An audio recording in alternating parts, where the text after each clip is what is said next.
جناب سید سرفراز احمد شاہ صاحب سے سوال پوچھا گیا کہ جو انسان مجھ جیسا نالائق، بے صلاحیت، بے عمل اور گناہ گار ہو، جسے روحانی فیض لینا نہ سنبھالنا آتا ہو، پھر بھی اللہ اور اللہ والوں سے قریب ہونے کا شوق ہو، تو وہ کیا کرے؟ جناب سید سرفراز احمد شاہ صاحب بہت خوبصورتی سے دل میں اتر جانے والے انداز میں اس کا جواب عطا فرماتے ہیں۔ لگتا ہے سوال کرنے والے صاحب میرے قبیلے کے آدمی ہیں، کوئی تو اپنے جیسا ملا۔ لوہا کئی طرح کا ہوتا ہے، cast iron, mild iron, carbon steel وغیرہ، سب کی فارمیشن مختلف ہوتی ہے۔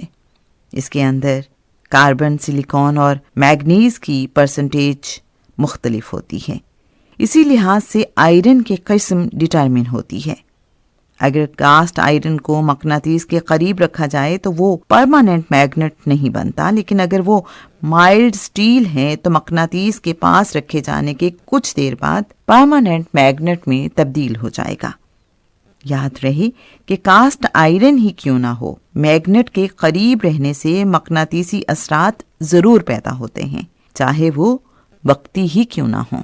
آپ نے دیکھا ہوگا کہ کرین میں لوہے کا ایک بہت بڑا ویل لگا ہوتا ہے جسے الیکٹریکلی میگنٹ کر لیتے ہیں، تو کرین کاروں، بسوں کو اٹھا لیتی ہے۔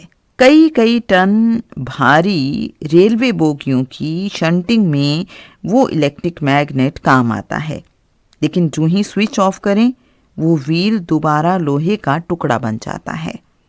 نالائق، بے صلاحیت، بے عمل، گناہ گار بندہ بھی اگر ولی اللہ کے پاس رہا تو اس کے اندر بھی نیکی سرایت کر جاتی ہے۔ ولی اللہ کی صحبت میں بیٹھنا رائگاں نہیں جاتا۔ حوالہ کتاب عرض فقیر، پیج نمبر 45۔